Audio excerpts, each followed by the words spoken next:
કે જેને આને પોલિટિક્સ સમજવું હોય તો હા અમે પોલિટિક્સ કરીએ છીએ, પણ રાજકારણ નહીં, રાજનીતિ કરીએ છીએ. હવે પડધરીમાં જે આંદોલન થઈ રહ્યું છે એ કયા મુદ્દા ઉપર છે અને શા માટે ખેડૂતો ત્યાં બેઠા છે? ખેડૂતોને જાગૃત થયા કે એક બાજુ એક જગ્યાએ 2 કરોડ મળે ને એક જગ્યાએ 2 લાખ પણ ન મળે. ગુજરાત સરકાર ખુલ્લી પડી ગઈ અને ખેડૂતોને એમ થયું કે અમારી સાથે ખૂબ મોટો અન્યાય થાય છે. ઉપવાસ કરવાથી શું ફરક પડવાનો છે? પડધરીમાં કરે કે રાજકોટમાં કરે કે દક્ષિણ ગુજરાતમાં કરે? વ્યક્તિગત એવું માનું છું કે આ ક્રાંતિનું કામ છે. સમુદ્રનું મંથન જે થાય છે, વલોણું જે ફેરવાય છે આ ઉપવાસ આંદોલનથી, પદયાત્રાથી, એમાંથી જ ક્યાંક ને ક્યાંક અમૃત પેદા થાય અને એમાંથી જ ક્યાંક ને ક્યાંક નેહુલ અમૃતિયા નીકળે, લડાયક લોકો નીકળે અને ક્યાંક ને ક્યાંક એમાં રાક્ષસી વૃત્તિ વાળા લોકો નીકળે જે ઓટોમેટિકલી શરૂઆતમાં બહુ હાઈપ લઈ લેતા હોય છે, પણ પછી ઓટોમેટિકલી એમના કૌભાંડ ખુલ્લા પડે, એમના પડીકા લેવાનું ખુલ્લું પડે. નિલેશ એરવડીયાએ પોતાનો ફાયદો વિચાર્યો હશે અથવા તો હકાબા પણ આ દાવમાં ક્યાંય સામેલ હોય એવું લાગે છે તમને? જે લોકો કહેતા હતા પાલભાઈએ પડીકા લઈ લીધા છે, આવું કેવા વાળા લોકોના ઓડિયો ને વિડીયો આવ્યા છે. મારે કોઈના નામમાં પડવું નથી, બરાબર છે. હકાભાઈ એનું ભોગવે જો કર્યું હોય તો, અને નિલેશભાઈ જો કર્યું હોય આપણે નથી ખબર. અને એમણે એવું કીધું કે ખાલી જો પાલભાઈ હવે કદાચ આવે કે ના આવે ખ્યાલ નથી, પણ તમને કદાચ મળે તો એવું પૂછજો કે પડીકાનો કલર કેવો હતો. શું એ છે કે જેને પડીકા લીધા હોય એને કલર ખબર હોય. કે જો પાલભાઈ આંબલિયા ન હોત અથવા તો પાલભાઈની ટીમ ન હોત તો આવા નેહુલ જેવા જે છોકરાઓ જે એજ્યુકેટેડ થયા છે આ મુદ્દે, કદાચ ને આજે નેહુલ ત્યાં બેઠો ન હોત, બીજા અન્ય જે છોકરા છે એ પણ ત્યાં ન બેઠા હોત. અમારો ઉદ્દેશ જ આ છે. જેને લડવાની અંદરથી ભૂખ હોય ને એને તમે આમ શું કહેવાય, નાની મોટી ભૂલો સુધારી અને એને ટપારી અને એને મજબૂત બનાવી શકો. પરંતુ હવે આગળનો પ્લાન શું છે અને કેવી રીતે આ આંદોલનને એક મોટું સ્વરૂપ મળે અને ખેડૂતોના ખરેખર હિતની વાત થતી હોય તો ખેડૂતોનું હિત ક્યાં જળવાઈ રહે છે અને ન્યાય ક્યારે મળે? ક્ષમતાથી નિર્ધાર કર્યો છે કે જ્યાં સુધી સરકાર ખેડૂતોની માંગ છે એ મુજબનો નિર્ણય ન કરે ત્યાં સુધી સતત લડવું છે અને કોઈ પણ ભોગે આ નિર્ણય કરાવીને રહેવું છે.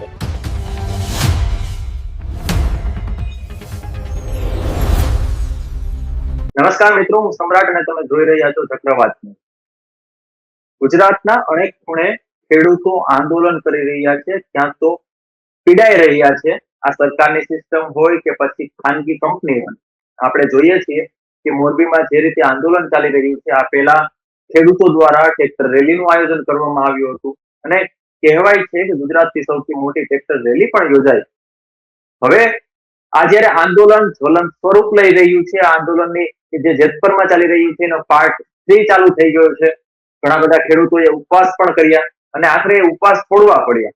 આ સાથે વ્રજવાણીથી લઈને દ્વારકા સુધી કોંગ્રેસ કિસાન દ્વારા એક યાત્રા પણ કાઢવામાં આવી અને આ યાત્રા ખેડૂતોના હક માટે હતી, અધિકાર માટે હતી અને એની પૂર્ણાહુતિ પણ થઈ ગઈ છે. હવે વાત છે પડધરીની. રાજકોટના પડધરીમાં ખેડૂતો 3 દિવસના ઉપવાસ કરવાના છે અને આ પ્રતિક ઉપવાસમાં ઘણા બધા લોકોને તેમણે આવકાર્યા છે કે તમે અમારી સાથે આવ્યો. જે કિસાન નેતાઓ છે એને પણ બોલાવ્યા છે. ત્યારે આજે આ જે કિસાન નેતા જવાના છે તેમની સાથે વાત કરીશું અને કોંગ્રેસ કિસાનના પ્રખર નેતા કહેવાય, ખેડૂતો માટે હંમેશા લડતા અને વર્ષોથી લડી રહ્યા છે એવા પાલભાઈ આંબલિયા મારી સાથે છે. પાલભાઈ, ચક્રવાત ન્યૂઝમાં સ્વાગત છે.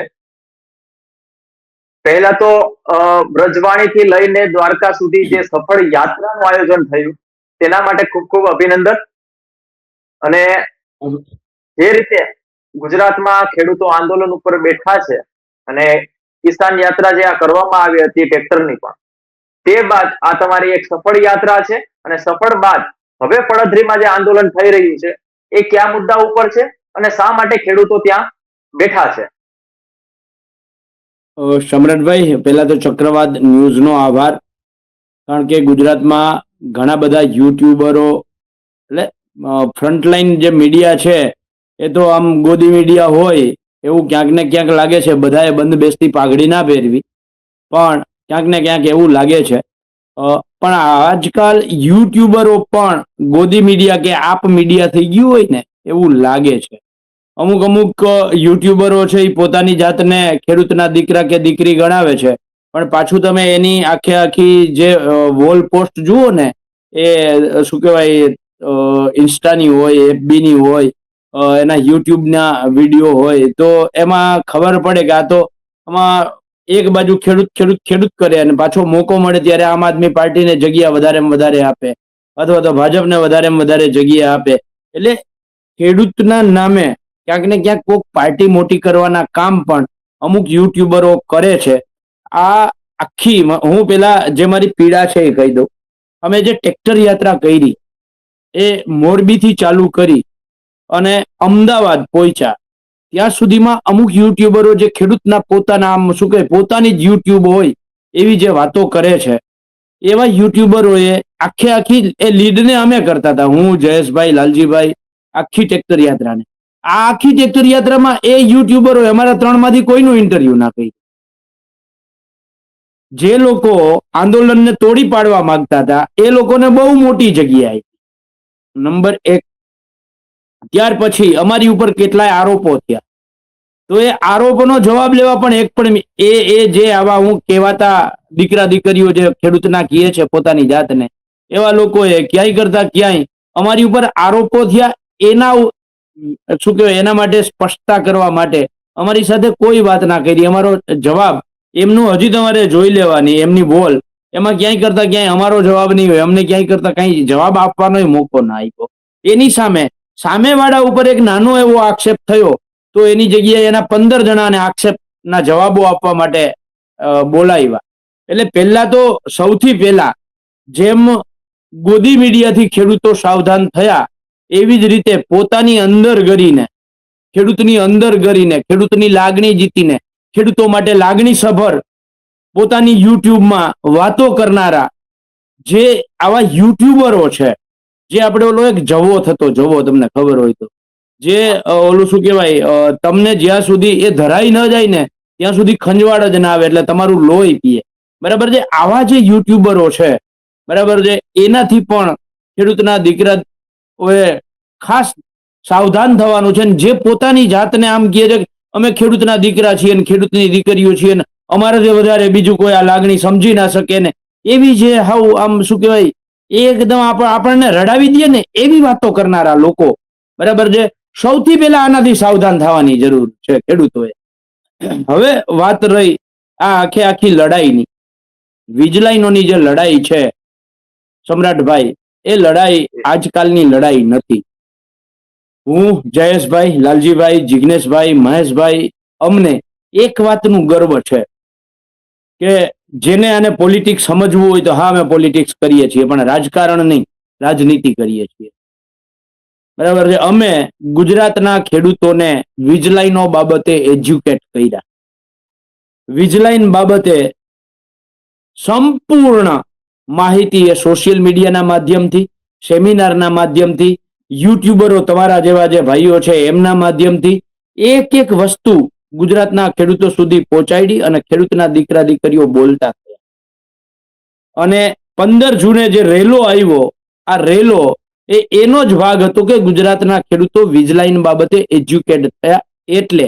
અને ત્યાર પછી જે આંદોલનો થયા છે આ આંદોલનના મૂળમાં છેલ્લા 6 મહિનામાં જે અમે લોકોને માહિતી પીરસી છે આ માહિતીના પરિણામે ખેડૂતોને જાગૃત થયા કે એક બાજુ એક જગ્યાએ 2 કરોડ મળે ને એક જગ્યાએ 2 લાખ પણ ન મળે. આ જે ભેદભાવ હતો અને એ ભેદભાવના મૂળમાં જે ખેડૂતો પાસે અજ્ઞાનતા હતી 1885 નો ટેલિગ્રાફ એક્ટની જે જરૂરિયાતની કલમો છે, 2003 ઇલેક્ટ્રિક એક્ટની જે જરૂરિયાતની કલમો છે, 2013 જમીન સંપાદનના કાયદાની વાત હોય, પંજાબ હરિયાણા હાઈકોર્ટનું જજમેન્ટ હોય કે કેરેલા કર્ણાટક હાઈકોર્ટનું જજમેન્ટ હોય, આ બધું જ ખેડૂતો સામે ખુલ્લું મૂકી દીધું.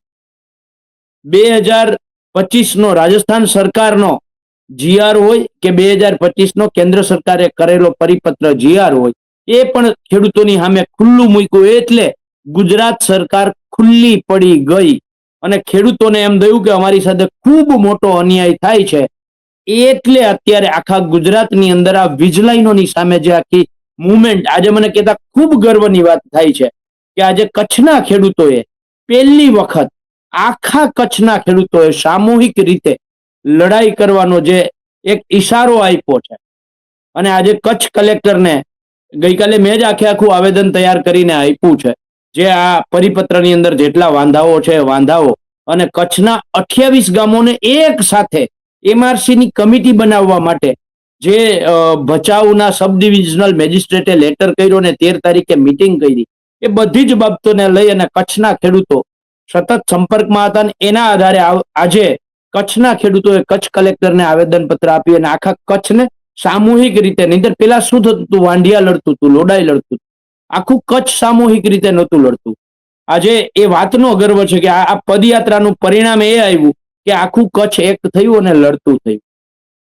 હવે જે તમારો પ્રશ્ન છે, જેતપરનું આંદોલન હોય કે પડધરીનું, લડાઈ કિસાન કોંગ્રેસની પદયાત્રા હોય કે કિસાન સંઘર્ષ સમિતિની ટ્રેક્ટર યાત્રા હોય, દરેક લડાઈ કે જેતપરના ઉપવાસ આંદોલન હોય કે આજથી પડધરીમાં બેસેલા 3 દિવસના ઉપવાસ આંદોલનમાં ખેડૂત હિતરક્ષક સમિતિના ખેડૂતો હોય, લડાઈનો મુખ્ય આશય એ છે વીજ લાઈનોમાં માર્કેટ ભાવનું 4 ગણું વળતર આપો અને એ માર્કેટ ભાવ સરકારે બનાવેલી MRC નક્કી ના કરે. કારણ કે સરકારે બનાવેલી MRC છે એ તો સંપૂર્ણ ખેડૂત વિરોધી છે. એની અંદર 2 જણા, એટલે કે એક કલેક્ટર અને એક કંપની, 2 માણસ તો સરકાર ને કંપનીના છે, તો ત્રીજો માણસ ખેડૂતનો આવે છે. એમાંથી પાછું ડ્રો સિસ્ટમ કરવાનું કહે છે. ડ્રો સિસ્ટમ કરે એટલે જે 2 નીકળશે એમાંથી નીચા ભાવ લેવાની વાત છે. એટલે આ સંપૂર્ણ જે આ MRC જે આ પરિપત્ર કર્યો છે, સંપૂર્ણ ખેડૂત વિરોધી કર્યો છે. એટલે એ સરકારે બનાવેલી MRC મુજબ નહીં, વાસ્તવમાં જે અત્યારે માર્કેટ ભાવ છે, બજાર ભાવ છે, એ મુજબ એ બજાર કિંમતના 4 ગણું વળતર આપવામાં આવે, અથવા તો માસિક 50,000 રૂપિયા ભાડું આપવામાં આવે, અથવા તો વન ટાઈમ સેટલમેન્ટના 2 કરોડ રૂપિયા આપવામાં આવે. આ એક જ માંગ સાથે અને હારે હારે સબસિડરી માંગ અમારી એ છે, અને આમ તો એ મુખ્ય માંગ છે કે જે રીતે ખેડૂતોના ખેતરની અંદર હમણાં જ તમે જોયું, વીજ કંપનીઓની પોલ ખોલી નાખી વરસાદ, માળિયાના જસાપર ગામમાં થાંભલામાં દીવા બરતા આખા ગુજરાતે જોયા. એવી જ રીતે એક થાંભલાની અંદરથી જાણે વીજળી થતી હોય ને, ચોમાસાના કારણે વીજળી થતી હોય, એવી રીતે થાંભલામાંથી વીજળી થતી હોય, એમ આકાશમાં વીજળી જતી હોય, એવા કડાકા ને ભડાકા, આ 2 ઘટનાઓએ આખા ગુજરાતનું ધ્યાન એ ખેંચ્યું. જે હું વારંવાર કહું છું, કિસાન સંઘર્ષ સમિતિ, કિસાન કોંગ્રેસ સતત કહે છે કે વળતરવાળી રકમ પછી નક્કી કરો, પેલા ખેડૂતોને આ વીજ લાઈનોથી રક્ષણ આપો. જે દર વર્ષે 25 થી 30 ખેડૂતો શોર્ટ સર્કિટના કારણે ભોગ બને છે, મૃત્યુ પામે છે, અને 100 થી 125 ખેડૂતોના ઘઉં કે ખેત પેદાશ સળગી અને ખાખ થઈ જાય છે. એની સામે અમારી માંગ એ છે કે આવી આકસ્મિક ઘટનામાં, શોર્ટ સર્કિટમાં જો કોઈ ખેડૂત અપમૃત્યુ થાય અથવા તો કાયમી ખોડખાપણ ઊભી થાય તો એને 15 કરોડનો વીમો સરકારે ઉતરાવી આપવો જોઈએ. વીમા કંપનીઓના માધ્યમથી સરકારે 1 રૂપિયો નથી ભરવાનો પ્રીમિયમ પોલિસીનો, ખેડૂતોએ 1 રૂપિયો નથી ભરવાનો. જે વીજ કંપનીઓ ધંધો કરે છે એ પ્રીમિયમ ભરે, અને આવી ઘટના બને એટલે 15 કરોડ રૂપિયા એક મજૂર પરિવાર હોય કે ખેડૂત પરિવાર હોય એને મળે, અને જે ખેડૂતનો પાકની નુકસાની થાય એને 10 લાખ રૂપિયા મળે. આવી દરેક ખેડૂતના, જેટલા ખેડૂતના ખેતરમાંથી વીજ લાઈન નીકળે છે, થાંભલો હોય કે તાર હોય, એનો વીમો ઉતરાવવો આ વીજ કંપનીઓએ ફરજિયાત છે. પહેલી માંગ આ છે. અને બીજી માંગ અમે જે કહ્યું છે કે અમને વળતરવાળી જે વાત છે એ માર્કેટ ભાવના 4 ગણા અથવા તો 50,000 ભાડું અથવા તો 2 કરોડ રૂપિયા, 3 માંથી જે સરકારને મંજૂર હોય એ. આ વાતને લઈ અને આંદોલન ચાલે છે ને એના જ ભાગરૂપે આવતીકાલે પડધરીમાં, જે આજથી આમ તો બેઠા છે 17, 18 અને 19 3 દિવસના, સવારના 10 થી સાંજના 6 વાગ્યા સુધી પ્રતિક ઉપવાસ કરે છે. અને એ ખેડૂત હિતરક્ષક સમિતિના આગેવાનોનો ફોન હતો કે પાલભાઈ અમે બિન રાજકીય કરીએ છીએ, પણ જે લોકો રાજકીય પક્ષના આગેવાનો પણ જો આમાં જોડાય તો અમને કોઈ વાંધો નથી, એટલે તમે આવો. એટલે 19 તારીખે સવારે 10 વાગે હું પણ આ જે 3 દિવસના પ્રતિક ઉપવાસ છે એમાં જોડાવાનો છું.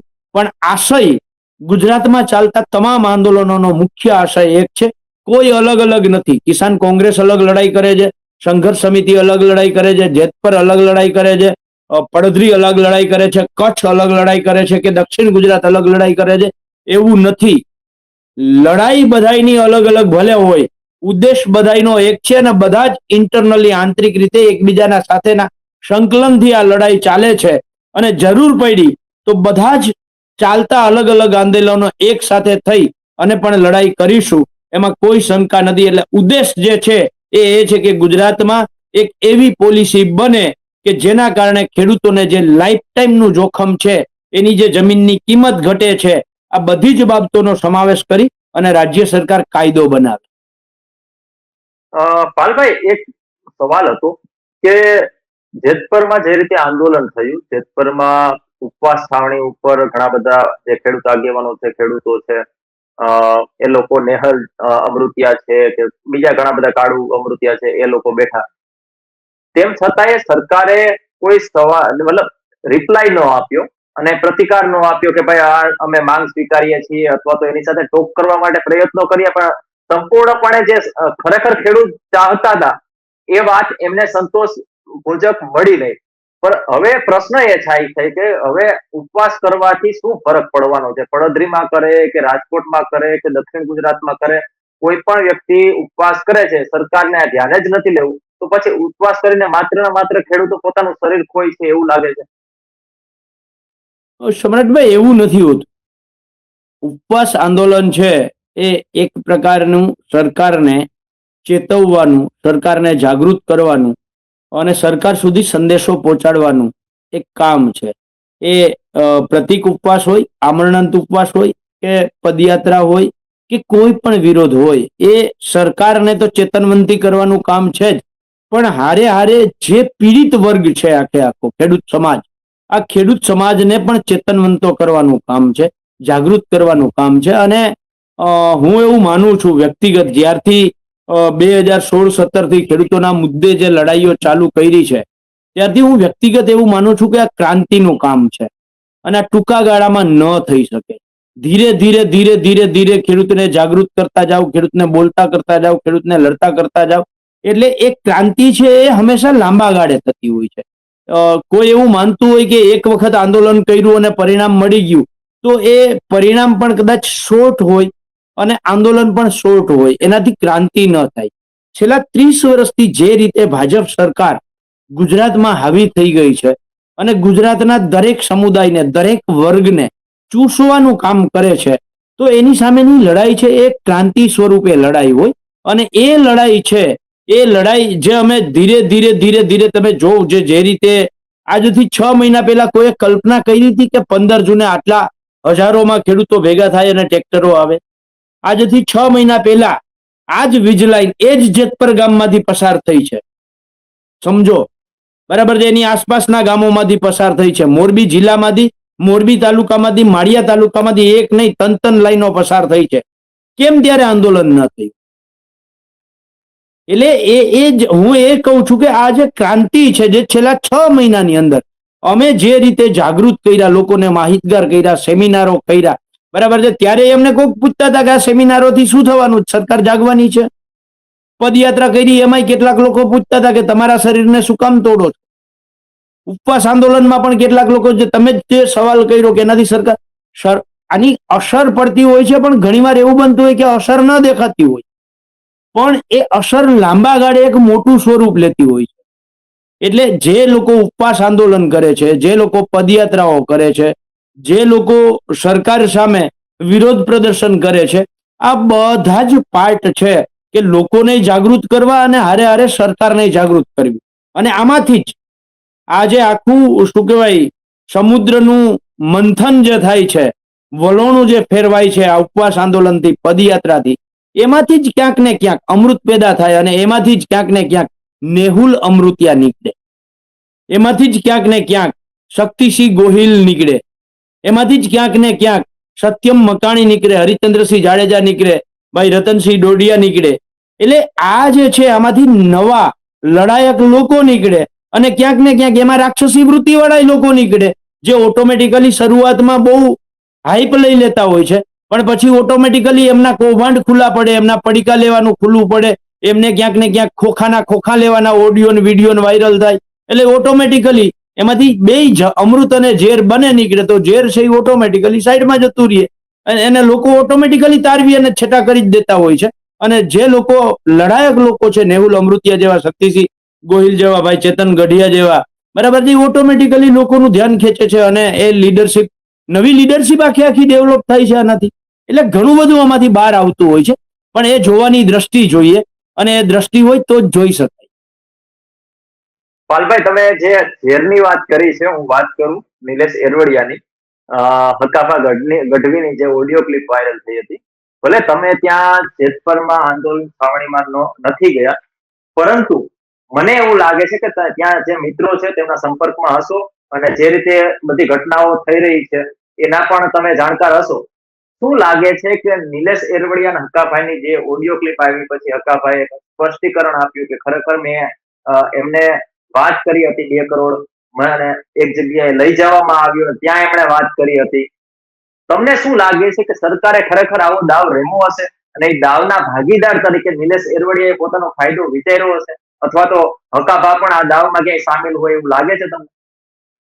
ના, હું એમાં પડવા જ નથી માંગતો, હકાભામાં પડવા નથી માંગતો, નિલેશભાઈમાં પડવા નથી માંગતો. પણ હું તો એટલા માટે કહું છું કે જે લોકોએ 15મી જૂને જે ઘટના બની ત્યારે અમે જે રીતે શાંતિ રાખી, ખેડૂતો ઉપર લાઠીચાર્જ ન થાય એટલે નિર્ણય કર્યો કે આવા લોકોને આપણે એને જે કરવું હોય, જે બગાડવું હોય બગાડે, બરાબર છે. અને અમે જો એની સામે અમે પડ્યા હોત તો લાઠીચાર્જ થાત, અને લાઠીચાર્જ થયો હોત તો જેતપરનું આંદોલન ઊભું ન થાત. સમજો, જો લાઠીચાર્જ થયો તો પદયાત્રા ન થાત, જો લાઠીચાર્જ થયો તો આજથી જે પડધરીમાં જે લડાઈ ચાલુ થઈ છે આ લડાઈ ન થાત. એટલે અમે ત્યારે જે સંયમ રાખ્યો, અને એ સંયમમાં જે લોકો કહેતા હતા કે પાલભાઈએ પડીકા લઈ લીધા છે, સમજો, જે લોકો કહેતા હતા પાલભાઈએ પડીકા લઈ લીધા છે, આવું કેવા વાળા લોકોના ઓડિયો ને વિડીયો આવ્યા છે. મારે કોઈના નામમાં પડવું નથી, બરાબર છે. હકાભાઈ એનું ભોગવે જો કર્યું હોય તો, અને નિલેશભાઈ જો કર્યું હોય, આપણે નથી ખબર કર્યું કે નથી કર્યું હોય, બરાબર છે, તો એ એનું ભોગવે. પણ હા, સરકાર દરેક પ્રકારના ષડયંત્રો કરે, એમાં કોઈ શંકાને સ્થાન નથી. આ સરકાર બધું જ કરે, કોઈ પણ રીતે ખેડૂત આંદોલનને તોડી પાડવું એ આ સરકારનો સૌથી મોટો રોલ હોય અને હોય. અને 15 જૂને પણ સરકારે આ જ કર્યું હતું.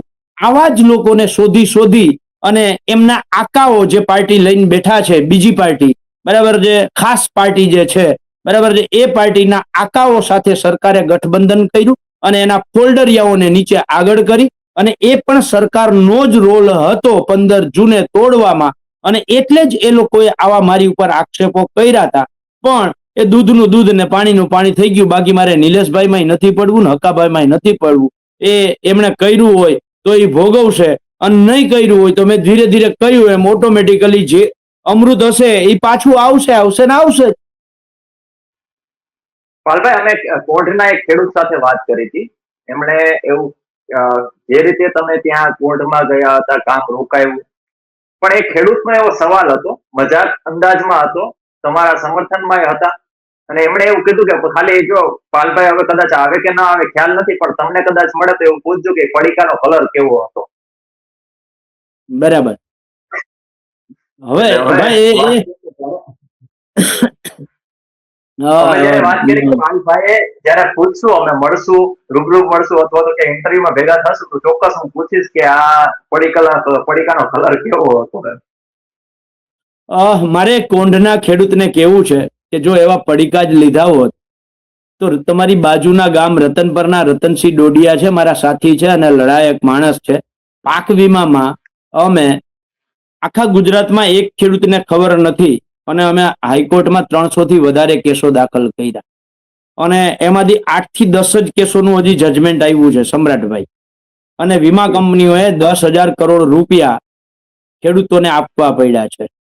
આ 10,000 કરોડ રૂપિયા કોઈ એક ખેડૂતને ખબર નથી. અમે હાઈકોર્ટમાં કેસ લડાઈ, એટલી પિટિશનો દાખલ કરી, બરાબર છે, અને એક ખેડૂત પાસેથી 1 રૂપિયો ફી નથી લીધી, બરાબર છે. તો ત્યારે જે 10,000 કરોડ વીમા કંપનીઓએ ચૂકવવા પડ્યા હતા ત્યારે તો કોઈ આંદોલન નહોતું, કોઈને ખબર નહોતી.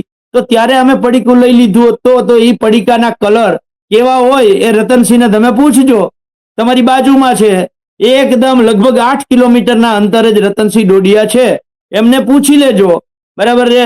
પણ મહત્વની વસ્તુ એ છે કે જેને પડીકા લીધા હોય એને કલર ખબર હોય, બરાબર છે.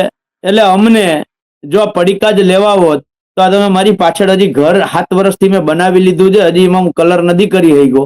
આમ છે, મારી પાછળની દિવાલ દેખાય છે ને, 7 વર્ષથી બનાવેલું ઘર છે, બરાબર છે, એમાં હજી કલર નથી થયો, લાદીલ થઈ ગઈ છે, પણ ખેર એમાં આપણે નથી પડવું વ્યક્તિગત બાબતોમાં. પણ પડીકા લેવા વાળા હોય એ આખા ગુજરાતના ખેડૂતો માટે સેમિનાર ન કરે, એ આખા ગુજરાતના ખેડૂતોને કાયદાથી બોલતો ન કરે. પડીકા જ લેવા હોય તો એ અમારી પાસે જે જ્ઞાન હતું, માહિતી હતી, એનો લાભ અમે જે તે કંપની હારે ડાયરેક્ટ કરી લીધો હોત અને લઈ લીધો હોત. એટલે આપણે એમાં નથી પડવું કે પડીકાનો કલર કેવો હોય, એ તો જે લીએ એને ખબર હોય. એટલે જે રીતે નેહુલ અમૃતિયાએ હમણાં એક આખો પ્રોજેક્ટ બનાવ્યો હતો, બોર્ડમાં એ પ્રોજેક્ટ સમજાવતા ખેડૂતોને કે ભાઈ આ રીતે કંપનીઓ જે છે એ કામ કરી રહી છે, એ જોઈને અમારા સોશિયલ મીડિયા ઉપર એક વ્યક્તિ એવું કોમેન્ટ કરે છે કે જો પાલભાઈ આંબલિયા ન હોત અથવા તો પાલભાઈની ટીમ ન હોત તો આવા નેહુલ જેવા જે છોકરાઓ જે એજ્યુકેટેડ થયા છે આ મુદ્દે, કદાચ ને આજે નેહુલ ત્યાં બેઠો ન હોત, બીજા અન્ય જે છોકરા છે એ પણ ત્યાં ન બેઠા હોત. શું તમને ખરેખર એવું લાગે છે કે આ જે કેડર તમે લીધી છે એનાથી છોકરાઓ તૈયાર થયા છે? સમ્રાટભાઈ, મેં મારી વાતની શરૂઆત જ અહીંથી કરી હતી કે અમને એ વાતનો ગર્વ છે. હું હોઉં, જયેશભાઈ હોય, લાલજીભાઈ હોય, મહેશભાઈ હોય, જિગ્નેશભાઈ હોય, એટલે કિસાન સંઘર્ષ સમિતિ, કિસાન કોંગ્રેસની અમારા ડાયા કાકા હોય કે અરુણભાઈ મહેતા હોય, બરાબર છે, આખી ટીમનું અમારો ઉદ્દેશ જ આ છે. અને આજે જ નહીં, તમે જોવું 2017-18 થી જે પાક વીમામાં જ્યારથી ખાનગી કંપનીઓ આવી 16-17 થી, ત્યારે અમે આખું શું કહેવાય સોશિયલ મીડિયાના માધ્યમથી ગ્રામ કમિટી કેવી હોય, ગ્રામ કમિટીના કામ શું હોય, ક્રોપ કટિંગ કેવી રીતે કરવાનું હોય, ક્રોપ કટિંગ થાય ત્યારે કઈ કઈ બાબતોનું ધ્યાન રાખવાનું હોય, આ તમામ બાબતો અમે જે તે સમયે અમે સેમિનારો કરી અને ખેડૂતોને સમજાવતા હતા. એવો ને એવો પ્રશ્ન વીજલાઇનનો આવ્યો તો આ વીજલાઇનના પ્રશ્ને પણ અમે આ જ કામ કર્યું છે. અને અમને આનંદ એ વાતનો છે કે અમે જે 2 દિવસનો સેમિનાર કર્યો, એ સેમિનારમાં જેતપરમાં જેટલા છોકરાઓ 3-4 જણા જે છે, નિકેત હોય કે ભાઈ નેહુલ હોય કે અમારો અરુણ કાનો હોય, બરાબર છે, મહેશ પટેલ હોય, આ બધા જ લોકો જે છે એ સેમિનારનો હિસ્સો હતા. અને એના કારણે, માત્ર એના કારણે નહીં, જે માણસમાં કંઈક પડ્યું હોય ને એ જ માણસ ડેવલપ થઈ શકે. જેને લડવાની અંદરથી ભૂખ હોય ને એને તમે આમ શું કહેવાય નાની મોટી ભૂલો સુધારી અને એને ટપારી અને એને મજબૂત બનાવી શકો. તો આ એક પાર્ટ છે, એમાં અમારો શ્રેય છે એવું હું નથી માનતો. એનામાં હતું, કાયદાની માહિતીની જરૂર હતી ને અમારી ફરજ હતી, અમે આપી છે, બરાબર છે. એટલે માત્ર નેહુલ જ નહીં, તમે કચ્છમાં આજે જે આંદોલન આજે જે ઊભું થયું, બરાબર છે, તો ત્યાં રાહુલ આહિર હોય કે ભાઈ પંકજ લીંબાણી હોય, અમારા બ્રજવાણીના ભાઈ રામજીભાઈ હોય કે દેવરાજભાઈ ચૌધરી હોય, આ બધી આખી જે ટીમ છે એ ધીરે ધીરે જે ટીમ ઊભી થાય છે, આ ટીમ ઊભી થવાના મૂળમાં ક્યાંક ને ક્યાંક લોકો પાસે લડવું હતું, પણ લડવાનું હથિયાર જે કાયદો છે, માહિતી છે, જ્ઞાન છે, આ માહિતી જ્ઞાન આપવાનું કામ કિસાન કોંગ્રેસ અને કિસાન સંઘર્ષ સમિતિએ કર્યું. અને એનો અમને આનંદ છે, ગર્વ છે. પાલભાઈ, છેલ્લો પ્રશ્ન પૂછીશ કે જે રીતે આંદોલનો ચાલી રહ્યા છે, પડદરીની વાત કરી આપણે, જેતપરની વાત કરી, આગળની કિસાન કોંગ્રેસની રણનીતિ શું હશે? જે રીતે તમે બ્રજવાણીથી લઈને દ્વારકા સુધી યાત્રા કરી અને દ્વારકાધીશને તમે એ સરકારની પાસે જે માંગ હતી, દ્વારકાધીશ પાસે પણ એ માંગ રાખી કે સરકારને સદબુદ્ધિ આપે, પરંતુ હવે આગળનો પ્લાન શું છે અને કેવી રીતે આ આંદોલનને એક મોટું સ્વરૂપ મળે અને ખેડૂતોના ખરેખર હિતની વાત થતી હોય તો ખેડૂતોનું હિત ક્યાં જળવાઈ રહે છે અને ન્યાય ક્યારે મળી શકે? ગઈકાલે જ મેં જયેશભાઈને ફોન કર્યો હતો કે જયેશભાઈ, આગળની આપણે હવે કેવી રીતે આગળ વધવું છે. તો એણે મને કહ્યું, પાલભાઈ 19 દિવસ હાલીને આવ્યા છો, 4-5 દિવસ ઘરને સમય આપો, બરાબર છે, અને 4-5 દિવસ પછી આપણે બધા એક મીટિંગ કરી અને આખું આયોજન કરીએ કે આગળની લડાઈ કેવી રીતે, આના આ ઠરાવ પરિપત્રનો વિરોધ કેવી રીતે કરવો, એની હોડીઓ કરાવવી અથવા તો ગામે ગામથી એના વિરોધમાં પત્રો લખાવવા, જે કંઈ એ અઠવાડિયામાં આપણે સાથે મળી અને આગળની ચર્ચા કરશું. જયેશભાઈ પણ અત્યારે કંઈક ત્યાં પાલ કોઓપરેટિવ સોસાયટીની ચૂંટણી છે, એટલે એ પોતે એમાં ચૂંટણી લડે છે, તો મને કહે હું પણ આમાં થોડોક વ્યસ્ત છું, તો અઠવાડિયા પછી આપણે આખી કમિટી સાથે મળી અને આગળની રણનીતિ લડાઈ સાથે મળીને ચર્ચા કરશું. ત્યાં સુધી જ્યાં જ્યાં ખેડૂતો લડે છે એમને સાથ સહકાર સમર્થન આપવાનું કામ કરીએ. એટલે આવનારા દિવસોમાં સાથે મળી અને સંયુક્ત રીતે જે કંઈ જાહેરાત કરશું એ 100% વીજ લાઈનોના બાબતે બહુ મક્કમતાથી નિર્ધાર કર્યો છે કે જ્યાં સુધી સરકાર ખેડૂતોની માંગ છે એ મુજબનો નિર્ણય ન કરે ત્યાં સુધી સતત લડવું છે અને કોઈ પણ ભોગે આ નિર્ણય કરાવીને રહેવું છે. આભાર અમારી સાથે જોડાવા બદલ પાલભાઈ. તો આ હતા પાલભાઈ આંબલિયા, જેઓ કિસાન નેતા છે અને વર્ષોથી ખેડૂતો માટે લડી રહ્યા છે અને લગાતાર હમણાંની જે વાત કરીએ તો એ હમણાં છેલ્લા 7 મહિનાથી વીજ લાઈનને લઈને ખેડૂતોના પ્રશ્નો ઉઠાવી રહ્યા છે. જે રીતે તેમણે તેમના નેતૃત્વમાં, કિસાન કોંગ્રેસના નેતૃત્વમાં જે રીતે ટ્રેક્ટર યાત્રા નીકળી, પછી જેતપરનું આંદોલન થઈ રહ્યું છે. આ સાથે આજથી રાજકોટના પડધરીમાં કિસાનો બેઠા છે. આ તમામ મુદ્દે આપણે વાત કરી અને આવનારા સમયમાં તેમની રણનીતિ શું છે એ થોડા દિવસોમાં કદાચ નક્કી થઈ શકે અને આપણી સામે આવી શકે. પરંતુ જે રીતે ખેડૂતો આંદોલન ઉપર બેઠા છે, આંદોલનને તમે કેવી રીતે જુઓ છો? શું ખરેખર સરકારે જે કિસાનો છે, ખેડૂતો છે, એમની વાત માનવી જોઈએ? અને માનવી જોઈએ તો શા માટે માનવી જોઈએ? કોમેન્ટ બોક્સમાં ચોક્કસથી જણાવજો. વિડીયો પસંદ આવ્યો હોય તો લાઈક, શેર અને અમારી ચેનલને સબસ્ક્રાઇબ કરવાનું ભૂલતા નહીં. નમસ્કાર.